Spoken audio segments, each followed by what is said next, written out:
So, pagpasensyahan nyo na lang dahil medyo uubo-ubo ako dito. Talagang natrangkaso po. So, bago po tayo magpasimula, inaanyayahan ko ang bawat isa na manalangin.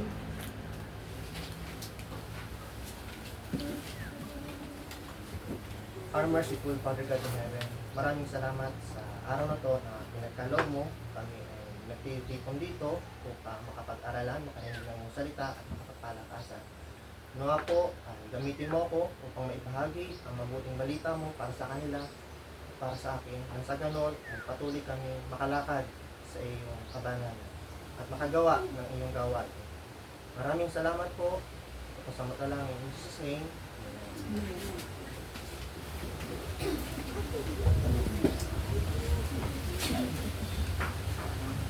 Muli mga kapatid, Happy Sabbath! Ayan. So, ang ating pong tema sa fellowship nito ay mababasa natin sa manuscript 122, 1903, published in This Day with God's, page 168. To every worker, Christ give the command, go work today in my vineyard for the glory of my name. So, ini-encourage tayo ng Panginoon na tayo ay mag-work today. Habang may araw pa, tayo ay magtrabaho, mag-share ng mabuting balita, mag-plant ng seed. And we are considered as a farmer. Sino po ang nakatanggap ng invitation o program? Meron po ba ang bawat isa? Ayan. So, nakikita niyo po dyan, ano bang meron sa picture? Tao. Siyempre, anong klaseng tao siya? Farmer. Nagtatanim siya. So, kapag ba, mga kapatid, ang isang farmer ay may sugat sa kamay, kunwari, nahiwa siya ng malaki sa kamay, makakapag-farm ba siya? Hindi. Bakit? Anong meron? May sugat. At yung sugat ay masakit.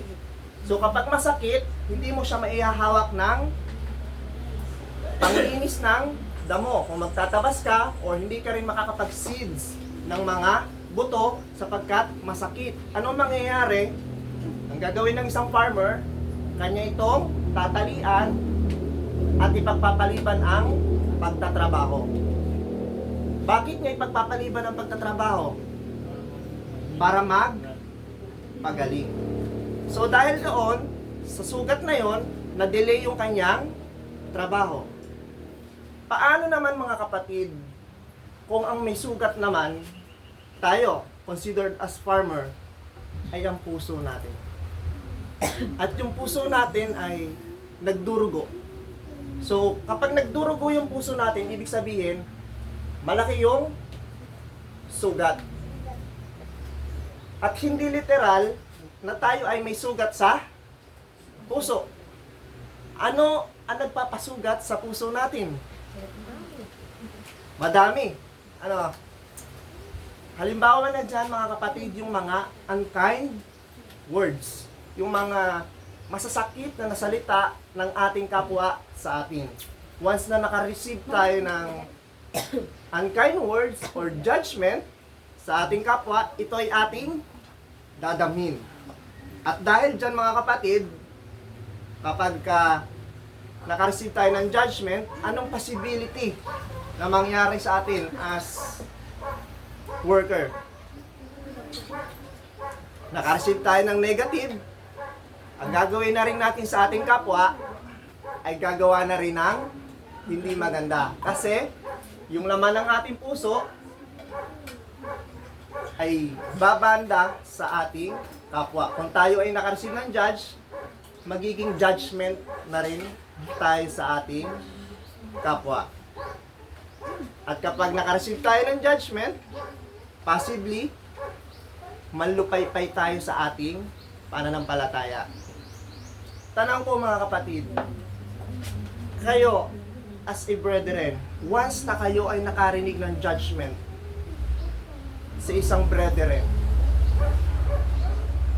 anong gagawin nyo?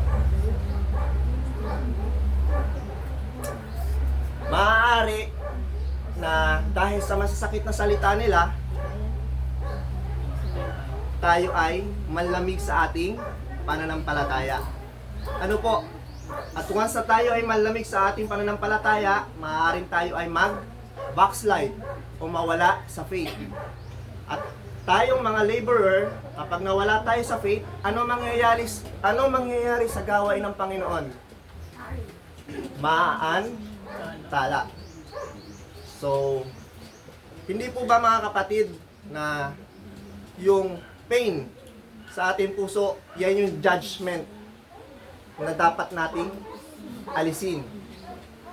Napakasarap mga kapatid na gumawa sa gawain kung wala tayong judgment na nare-receive. Pag walang judgment, puro saya. Pero, kung judgment ang ma-receive natin, mahihirapan talaga tayo. Minsan ba mga kapatid, nakapag-judge na rin kayo ng inyong kapwa? Lahat tayo nakapag-judge na ng ating kapwa. Ini-encourage ko ang bawat isa na matuto tayong magtanong sa ating kapwa. Once na sila'y nakasakit sa atin, tanongin natin sila, brother, sister, bakit mo nasabi sa akin yon? Kasi kalimitan, kapag nasabihan tayo ng hindi maganda, may conclusion na agad tayo. Anong conclusion natin? Ang samang tao naman ito, napakamang husga. So, nadjudge na natin yung kapwa natin na nakasakit sa atin. So, tayo, bilang receiver ng judgment, sikapin natin na tanongin sila, bakit? Bakit mo nasabi yan sa akin? Nang sa ganon, hindi ka makapag-judge sa kanya. Kung na-judge ka man niya, hindi ka makakapag-judge sa kanya. Meron mga kapatid, dalawang way na pwede tayong makipag-usap sa mga tao nang hindi nakakasakit ng damdamin, nang hindi tayo nakakasugat ng kanyang puso. Una, harsh. Pangalawa, feedback. Harsh word. Pangalawa, feedback. Anong pinagkaiba ng harsh word at saka ng feedback? Pag sinabing harsh, pinepersonal mo yung tao. For example, nakita mo yung isang kakilala mo na naglagay ng hugasin doon at hindi niligpitan. Anong sasabihin mo? Ang tamad mo naman. Hindi mo hinugasan yung ligpitin. Ano yung message doon? Judgment. Conclusion. Hinusgahan mo na agad yung tao na tamad. Pero kapag sinabi mong feedback, matututo kang magtanong. Bakit kaya hindi niya naligpitan yung kinainan? Anong mas maganda ang pakinggan? Brad, ang tamad mo, hindi mo niligpitan yung kinainan. Or, Tatanungin mo, brother, bakit ang tamad mo? bakit hindi mo nahugasan yung pinggan?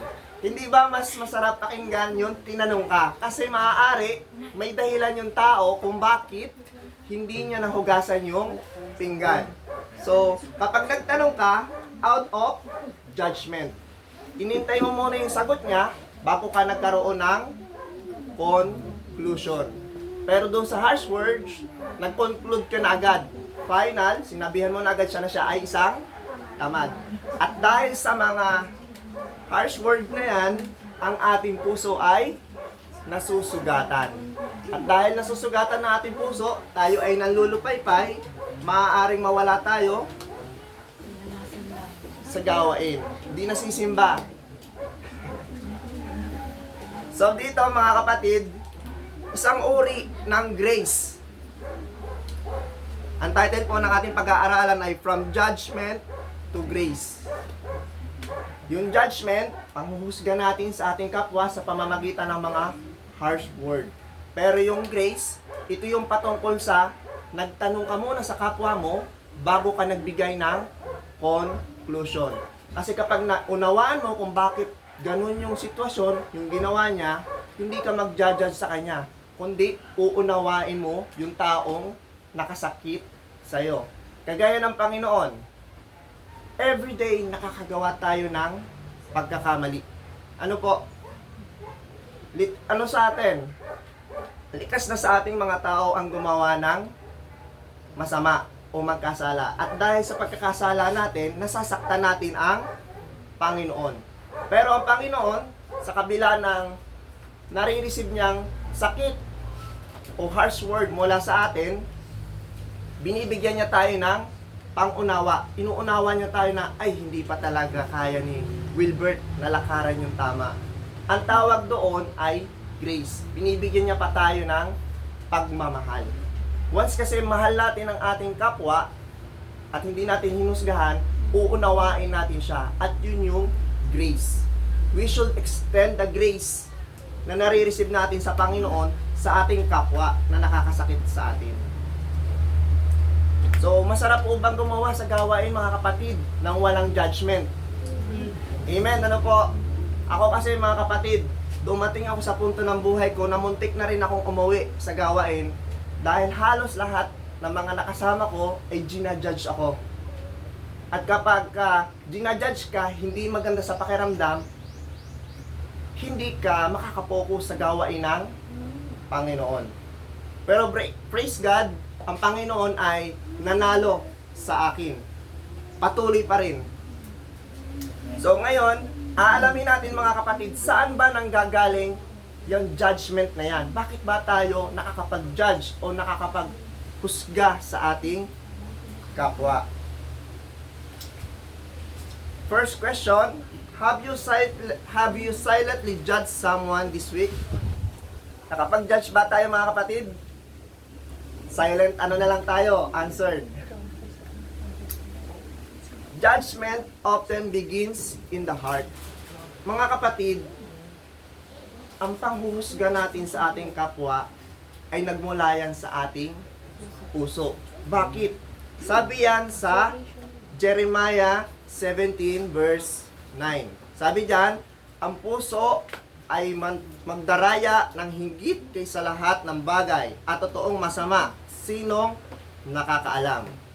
So, sinasabi dito na ang puso daw ay mandaraya. At ang judgment ay galing sa puso. Bakit? Simple explanation. Sabi dito, ipinapakita nito na ang puso ng tao ay likas na may pagkiling sa mali kung hindi ginagabayan ng Diyos. Kapag may inggit, galit, o pagmamataas sa puso, doon nagsisimula ang paghatol. So mga kapatid, kapag ang isang tao ay wala sa presensya ng Panginoon, ang karakter niya makukuha ay hindi karakter ng Panginoon, kundi karakter ng kaaway ni Satan. At ano ang karakter ni Satan? Inggit, galit, at pagmamataas. Itong tatlong ito, mga kapatid, ang lumalason sa ating puso.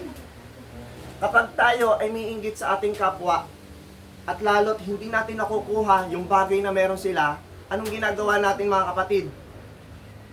Hinuhusgahan natin sila. Pinagsasalitaan natin sila ng hindi maganda. Paano naman, mga kapatid, kapag galit tayo? Experience natin ito daily. Kunwari, yung anak natin, sobrang tigas ng ulo, nagalit ka.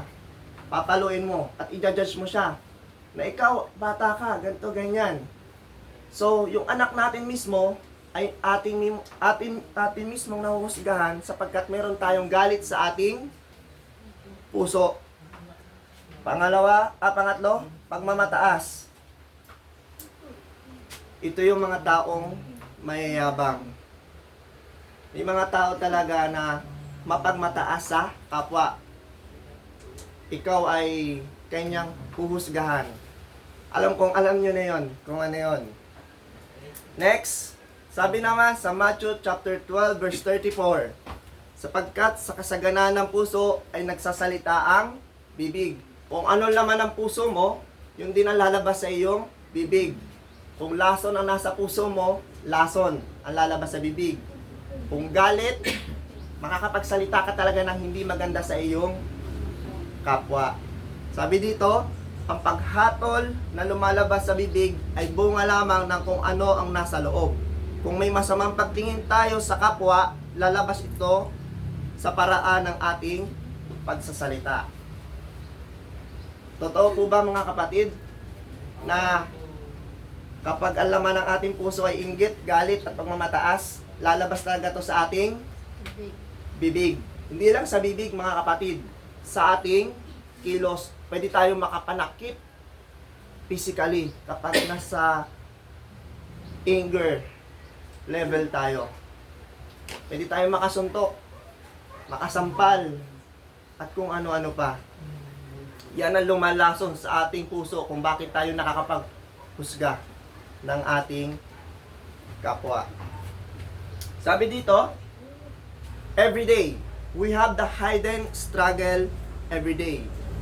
Ano yung struggle natin mga kapatid, araw-araw? Sabi dito, we assume in other people. Pag sinabing assume, tinitingnan natin ang mga taong ito bilang ano? We label. Number one, we label them. Pag sinabing we label, meron na tayong husga o judgment sa kanya. Ay, kaya ito na andito, tamad to. Ay, kaya ito na andito, matakaw to, kakain lang to. Yung mga ganong judgment, may label agad. We did this, mga kapatid. And we criticize silently. Pwede tayong mag-criticize verbally, direct natin yung tao. Pwede din tayong mag-criticize or humusga sa ating kapwa sa isipan lang natin, silently. At mga kapatid, habang ginagawa natin to sa ating kapwa, nakikita to ng ating Panginoon. At kung nakikita to ng Panginoon, hindi po ba nakakahiya sa harapan niya? Sabi po sa Jeremiah 17 verse 10, Akong Panginoon ang sumasaliksik ng puso, sumusubok sa pag-iisip. Sinasaliksik ng Panginoon ang puso natin. Although hindi natin nakikita kung ano nilalaman ng puso ng bawat isa, kung yan ba ay hate or love, pero ang Panginoon, nakikita niya yan, nababasa niya yan. At kung hate ang laman ng ating puso, sikapin natin mga kapatid, na iluhod ito sa Panginoon. Humiling tayo na, Lord, tulungan mo ako na maalis sa puso ko ang gantong pakiramdam sapagkat hindi ito nakakabanal sa harap mo. Yun ang first thing na dapat natin gawin mga kapatid. Next, sabi sa 1 Samuel chapter 16 verse 7. Ngunit sinabi ng Panginoon kay Samuel, huwag mong tingnan ang kanyang anyo o ang taas ng kanyang pangangatawan, sapagkat ang tao ay tumitingin sa panlabas na anyo, ngunit ang Panginoon ay tumitingin sa puso. So dito talaga makikita natin ang Panginoon ay hindi tumitingin sa anyo ng tao, kundi sa puso. Pero tayo mga tao, literal na sa atin na manghusga. Ang pangit naman yan. Ang pandak naman yan. Ay pango. Judgment. In physical form of human. Pero ang Panginoon, ang tingin niya sa atin, panguman tayo, maitiman tayo, maputi man tayo, pandak o matangkad, we are beautiful in His eyes. Bakit? Because we are created in His image. At hindi pangit ang Panginoon. Kung tayo ay created sa Kanyang image, tayo ay magaganda at mapupogi. Agree ba kayo mga kapatid? Ayan. Here are some reason why do we judge. Ayan. Ito yung ilan lang sa mga rason kung bakit tayo nanghuhusga ng ating kapwa. Una, we make assumption. Number 2, we are hurt or offended. Number 3, it feeds pride. Yan tatlong yan ay ilan sa mga halimbawa kung bakit tayo nanghuhusga ng ating kapwa. At iisa-isahin natin itong tatlong ito. Doon muna tayo sa making assumption. Sabi dito, we create story without facts. Ang tawag dito mga kapatid ay chismis. Alam niyo yung chismis? Yes. Yan. Kapag tayo ang laman ng chismis, anong nararamdaman natin? Masaya or malungkot? Depende sa naririnig. Kapag yung depende ano mga kapatid. Pero kung yung laman ng chismis patungkol sa atin ay negative, pangit, anong maramdaman natin? Galit. Galit. We feel hurt. Ayun, masugatan ang ating puso. Sabi, post before concluding. Pag sinabing post before concluding, Mag-isip na. mag-isip ka muna, balansihin mo yung sitwasyon bago ka magbigay ng hatol. Sabi sa Proverbs 18 verse 13, siyang sumagot bago makarinig, ikamangmangan at kahihiyan sa kanya. Sa madaling salita, sa bikling paliwanag, ang talatang ito ay nagtuturo na mali at kahiya-hiya ang humatol o magsalita bago lubusang makinig at umunawa. So kinakailangan mga kapatid, gaya ng sabi ko kanina, once na may nagkamali na tao, wag natin siyang husgahan. Or kung may mga tao na nakasakit sa atin, alam kong mahirap, pero wag muna nating husgahan. Ang dapat natin gawin, tanungin natin siya, bakit niya nagawa yon. At once na narinig natin yung facts, yung katotohanan, yung rason niya, doon tayo mag-conclude. Kasi kapag narinig natin yung side niya, wala nang judgment doon. Pero kung hindi naman natin naririnig yung side ng tao na nakagawa ng mali, ang tawag doon ay judgment. Next, judgment and hurt. Sabi dito, unhealed offense become criticism. Tayo mga kapatid, meron tayong tinatawag na mirror method. Kung anong na-receive natin, yun din ang ibibigay natin sa ating kapwa. Literal yan, kung tayo ay wala sa faith. For example, wala tayo sa faith ha. For example, naka-receive ka ng judgment sa kapwa mo, panghuhusga. At dahil naka-receive ka ng judgment, manghuhusga ka na rin ng iyong kapwa. Pero, kung ikaw ay nasa presensya ng Panginoon, naka-receive ka ng love and mercy mula sa ating Panginoong Hesus, yun yung papasok sa puso mo at maghahari sa puso mo. Yun din yung ibibigay mo sa iyong kapwa. So, once na na-hurt tayo, ulitin ko, at sakit at galit ang nagwagi sa ating puso, yun yung unhealed wounds. At dahil sa unhealed wounds na yun, ikikriticize natin yung ating kapwa. So, anong dapat natin gawin? Self-awareness is spiritual maturity.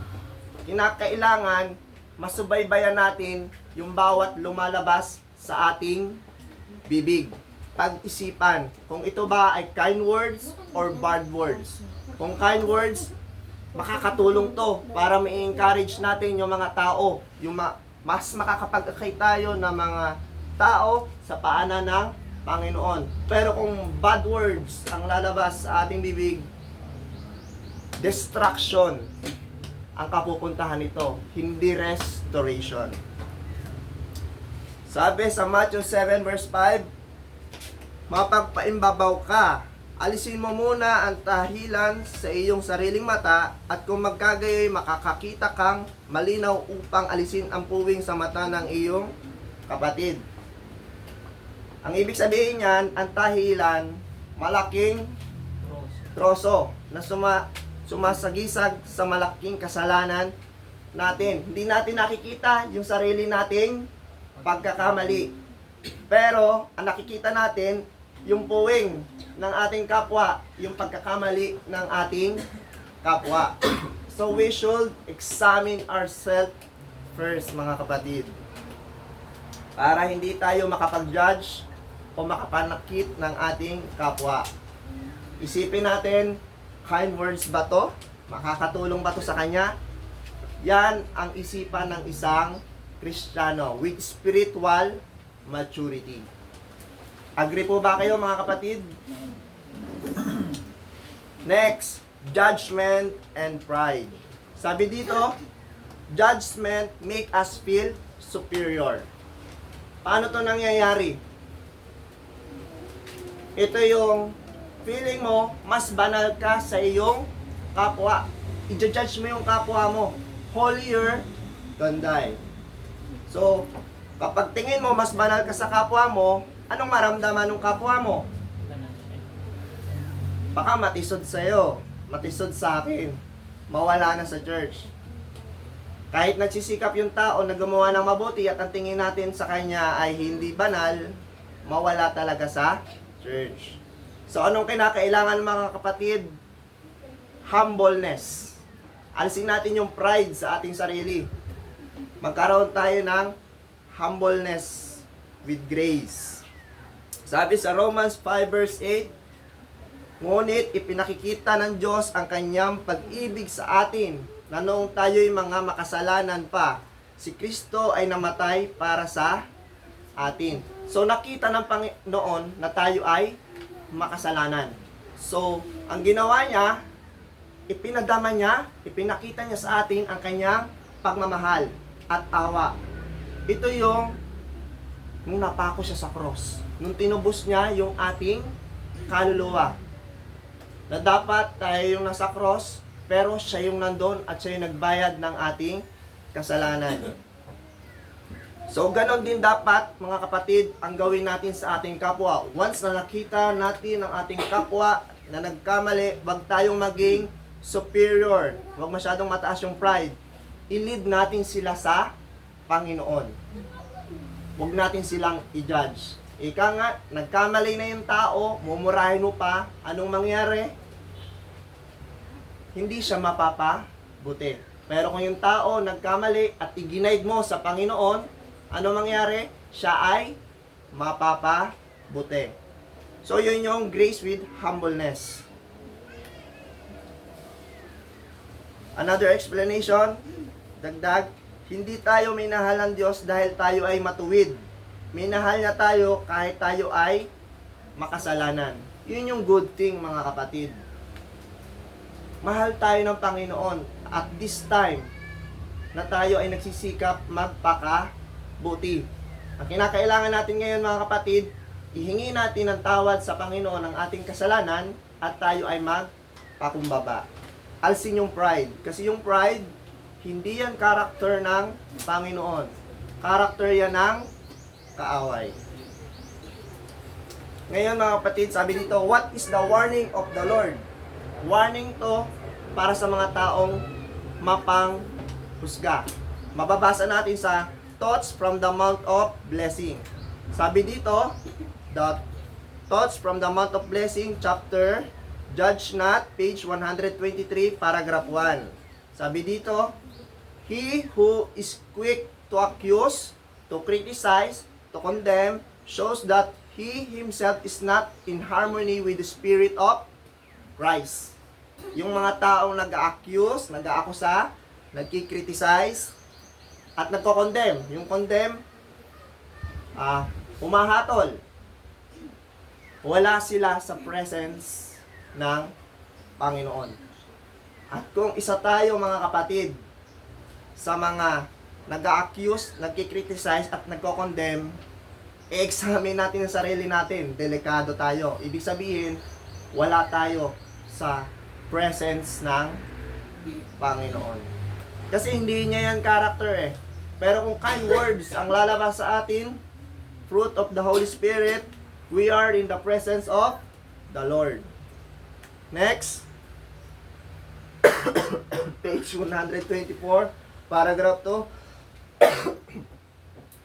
The disposition to criticize and to condemn others is evidence of a failure to appreciate our own weakness and sin. Ayan. So mga kapatid, sinasabi dito na hindi natin na-appreciate yung ating kahinaan.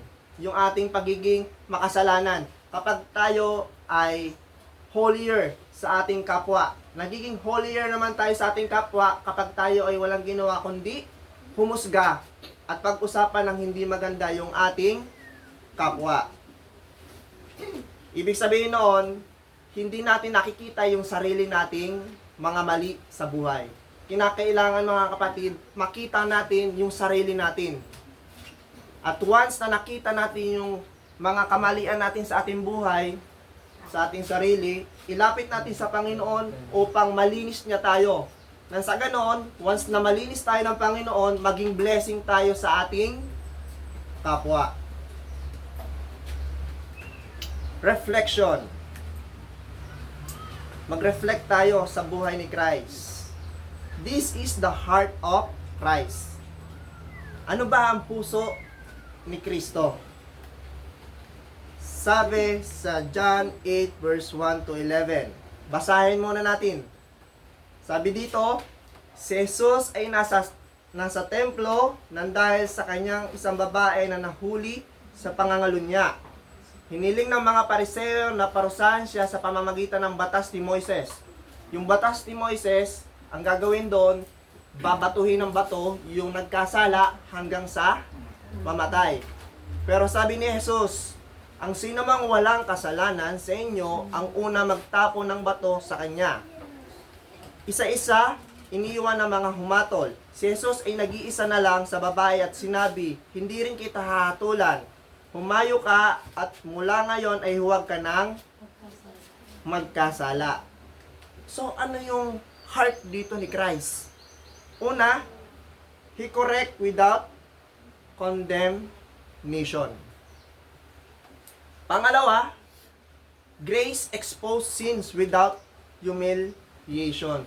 Yung grace ang ipinakita ng Panginoon, yung kanyang pagmamahal. Sabi diyan, ang awa ng Diyos sa kasalanan. Hindi agad hinatulan ni Jesus ang babae. Sa halip, ipinakita niya ang awa.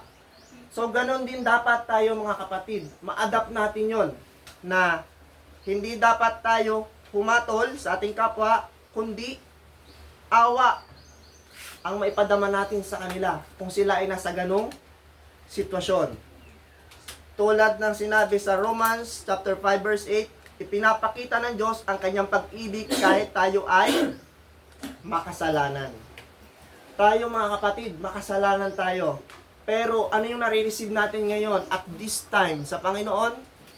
Love and mercy. Kaya tayo humihinga ngayon, nakakakita, nakakakain, nakakagalaw. Because gusto pa ng Panginoon na tayo ay magsisi, talikuran yung kasalanan. Yun yung mercy. May awa siya sa atin.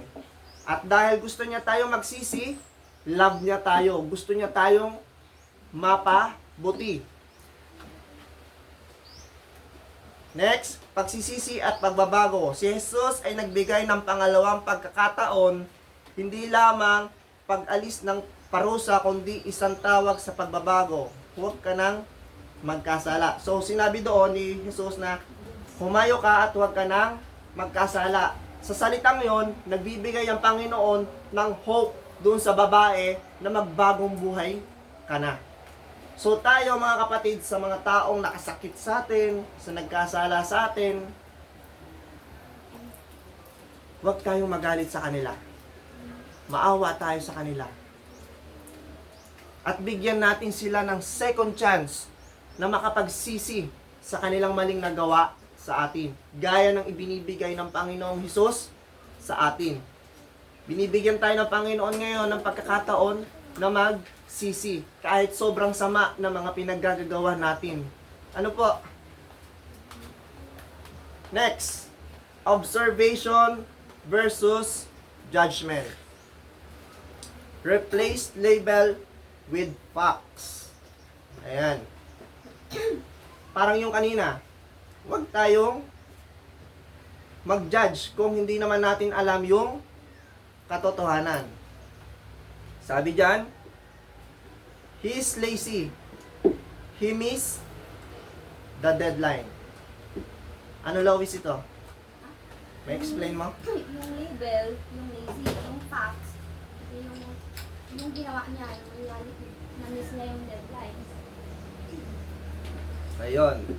So, dito, na-judge na agad. Halimbawa, may isang estudyante na may ipapasang documents sa kanyang teacher. Dahil hindi niya napasa yung deadlines, anong tawag sa kanya? He is lazy. Pero, hindi mo na inalam kung ano yung katotohanan, bakit hindi na ipasa ng estudyante yung kanyang documents or paperwork or assignment.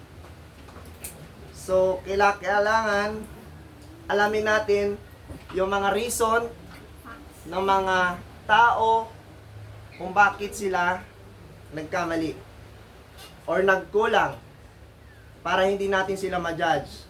Alamin natin, oh, Lois, bakit di mo na ipasa yung project mo? Anong nangyari? Kunin mo muna yung rason niya. At kung valid yung rason niya, accept it and don't judge him. So sabi sa James 1 verse 19, alam ninyo ito, mga minamahal kong kapatid, maging mabilis kayo sa pakikinig, mabagal sa pagsasalita, at mabagal sa galit. Unahin natin yung mabilis sa pakikinig. Sabi dito, bago humusga o magbigay ng opinyon, unawain mo na yung sitwasyon ng tao. Hindi po ba mga kapatid na ito ang dapat nating gawin? Unawain natin yung tao. Maaaring may pinagdadaanan yung tao kung bakit nagawa niya yung isang bagay na hindi kaya-aya. We should listen first. Diba? Gaya natin, gusto rin natin na marinig nila yung side natin once na tayo ay kanilang pinag-uusapan.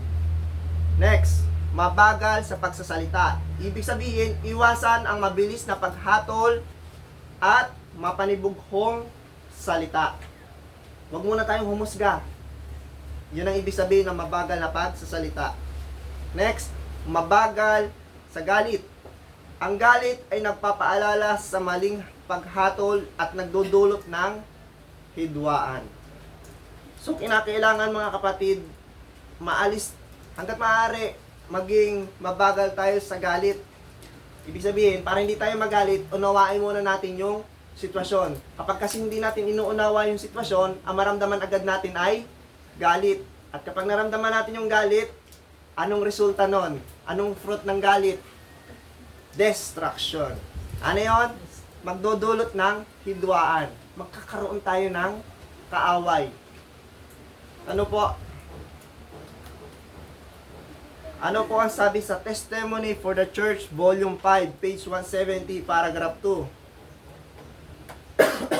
Cultivate a spirit of tenderness, love, forbearance, and kindness are fruit of the Spirit.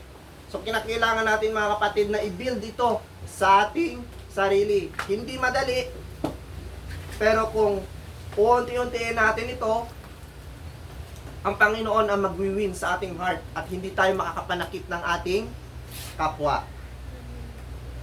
Next, Thoughts from the Mount of Blessing, page 130, paragraph 3. He who lives to condemn others will find himself condemned, but he who lives to bless will be blessed. Ayan.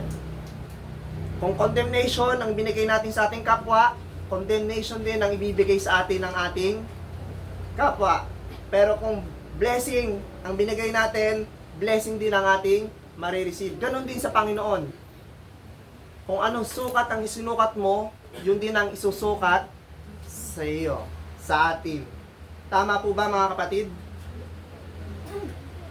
Remember, to judge other is to forget our own need of grace. Ayan. Kapag naghuhusga tayo sa ating kapwa, feel talaga natin, tayo ay better than them. At hindi natin nakita yung ating sariling kakulangan. Sabi ng Panginoon, Jesus called us not to condemnation, but what? To humility, mercy, and self-examination.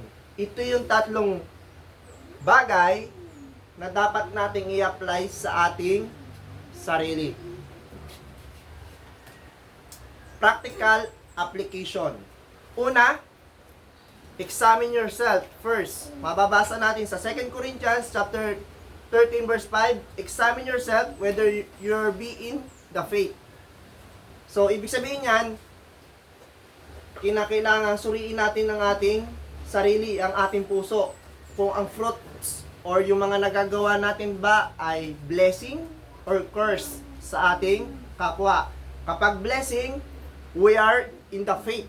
Pag curse, we are out of faith. Ano po? Next, replace judgment with mercy. Sabi sa Luke 6 verse 36 to 37, be ye therefore merciful, judge not, and you shall not be judged. Kagaya ng Panginoon na nagbibigay ng awa sa atin, sa ating mga makasalanan, magbigay din tayo, maging maawain din tayo sa mga taong nakakagawa sa atin ng kasalanan. Huwag natin silang i-judge nang hindi rin tayo i-judge. Nino? Ng Panginoon. Next, speak to restore, not to condemn. Sabi sa Galatians 6 verse 1, restore such an one in the spirit of meekness, considering thyself. Paano ba magkakaroon ng speak to restore?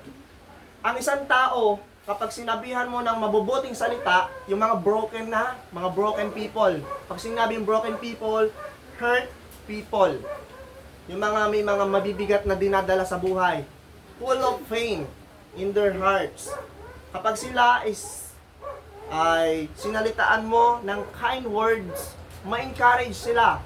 At kapag na-encourage sila, makawalk sila sa faith at sila ay ma-restore. Pero kung condemnation ang ibibigay natin sa taong full of pain in their hearts, ano mangyari sa kanila? Destruction. Baka yung depressed na tao, example, may depressed na tao, hindi natin alam ang pinagdadaanan niya, and ginudge natin yung depressed na tao, ano mangyari doon sa tao? Maaaring magpakamatay. Destruction. Pero yung mga taong depressed, tinanong natin, kapatid, anong problema? Anong matutulong ko sa'yo? Encouragement, kind words. Anong mangyari sa kanya? Restoration. Hindi destruction. At kung restoration, masave pa ng Panginoon yung soul niya. Maakay pa natin siya sa paanan ng Panginoon, makilala niya ang ating Panginoon. So, anong i-fulfill natin mga kapatid? Speak to restore or speak to destroy other people. Nasa sa atin na yun mga kapatid. So, bantayan natin ang ating salita. If we condemn, we destroy them. If we say kind words, we restore them. Lahat naman tayo, ang gusto natin marinig ay kind words, hindi po ba? Kind words. Kasi masarap pakinggan. Pero kung hindi kind words, masugatan ang ating puso. Next, practical application number 1. Pray before speaking about someone's faults. Minsan kasi, kagustuhan natin makakapagsalita, may tama yung mali ng kapwa, dalas-dalas tayo, hindi na tayo nagpe-pray. Without the guidance of the Lord. Much better kung gusto natin silang tulungan na makita yung pagkakamali nila, humingi tayo ng guidance sa Panginoon, na sa ganun, yung masabi natin ay with grace, with restoration. Number 2, ask yourself, will this help or hurt? Gaya ng sabi ko kanina, yung bang sasalitain natin ay makakatulong ba sa kanila or hindi? Number 3, choose compassion over criticism. Compassion tayo. Ano mga kapatid? Number 4, point people to Christ, not to their failures. I-lead natin yung mga kapatid natin sa faith, sa family, o kakilala sa Panginoon. Hindi sa mga mali nila. Kasi kapag sinabi natin yung mga mali nila, mangyayari niya, lalayuan nila tayo. Pero, kung ipopoint natin sila sa Panginoon, ilalapit natin sila sa Panginoon, magiging kaibigan pa natin sila. Bakit? Because we don't judge them. Kung ako mga kapatid at ang makakasama ko ay isang mapanghusga, lalayo rin ako. Pero kung yung kasama ko sa faith ay hindi mapanghusga at inililid ako sa salita ng Panginoon at sa tingin ko ay nakakabuti sa akin, ang gagawin ko, sasama pa ako sa Kanya. So, ganun dapat mga kapatid. Nakikinig pa po ba? Ayan. Heart question. Number 1. I'm quick to notice the fault of other, but slow to see my own. Sagutin nyo na lang sa inyong sarili. Ano to? Self-examination. Hindi nyo na kailangang i-share. Para lang malaman nyo yung sarili nyong kalagayan. Number 2, do I speak words that to heal or words that condemn? Number 3, do I forget that two will stand before God's judgment seat? Remember your story mga kapatid. Dumaan din tayo sa pagiging weak, mahina. Pag tayo ay weak or mahina, natetempt tayo ng kaaway. Kapag natempt tayo ng kaaway, nakakagawa tayo ng pagkakamali. Pero sa pagkakamali na nagagawa natin, hindi tayo tinalikuran ng Panginoon. Once na tayo ay lumapit sa Kanya, anong binigay niya? God gave grace, love, and mercy. Never tayong tinalikuran ng Panginoon. Kahit anong bigat, anong sama ng nagawa natin, mga kapatid, lagi kayong lalapit sa Panginoon. Iluhod nyo sa Kanya yan. Tayo mga tao, weak talaga tayo. Pero by God's grace, makakatayo tayo at magiging malakas tayo sa presensya ng Panginoon.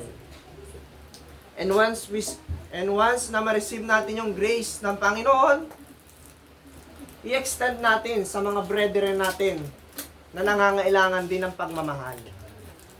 Show love and compassion, empathy, sympathy sa ating kapwa. Ano po? Ginagawa po ba natin ito? Kung hindi pa natin ginagawa mga kapatid, ini-encourage ko po kayo na simulan na natin ito. Once na sinimulan natin ito mga kapatid, joy ang mararamdaman natin sa heart, because there will be no condemnation. Mas mabilis tayong makakapagtrabaho sa vineyard ng Panginoon. At once na nakapag-plant tayo ng maraming seeds, Word of God, sa mga taong nangangailangan ng salita ng Panginoon, mas mapapabilis ang pagdating ng ating Panginoon. Remember mga kapatid, ang church must be hospital, not a courtroom. Gutom na po ba kayo? Hindi pa naman. Last na po ito. Makakakain na tayo bago mag-12. So, karamihan ng mga ibang tao sinasabi, kapag nasa church ka, dapat banal ka. Pero yung totoo, kaya tayo nasa church, kasi may sakit tayo. Kailangan nating magpagaling. Emotionally, physically, at spiritually. Ano mga kapatid? At kaya tayo nagtitipon dito para tayo ay makapagpaalalahanan, makapagpalakasan, para mag-heal yung unhealed wounds. Kasi marami tayong wounds dahil sa mga taong nakasakit ng ating damdamin. Ngayon, kung nandito ka sa church at may unhealed wound ka at napayuhan ka ng iyong brethren na ganito ang Panginoon, mahal ka niya, may encourage ka, yung wound na yun, gagaling yun. Sabi dito, ask God to remove critical spirit. Kung tayo mga kapatid ay may mapanghusga pang spirito, lumapit tayo sa Panginoon. Hilingin natin sa Kanya na, Lord, ayoko ng spiritong to kasi hindi to ang character mo. Ang gusto ko ay yung character mo. Love and mercy.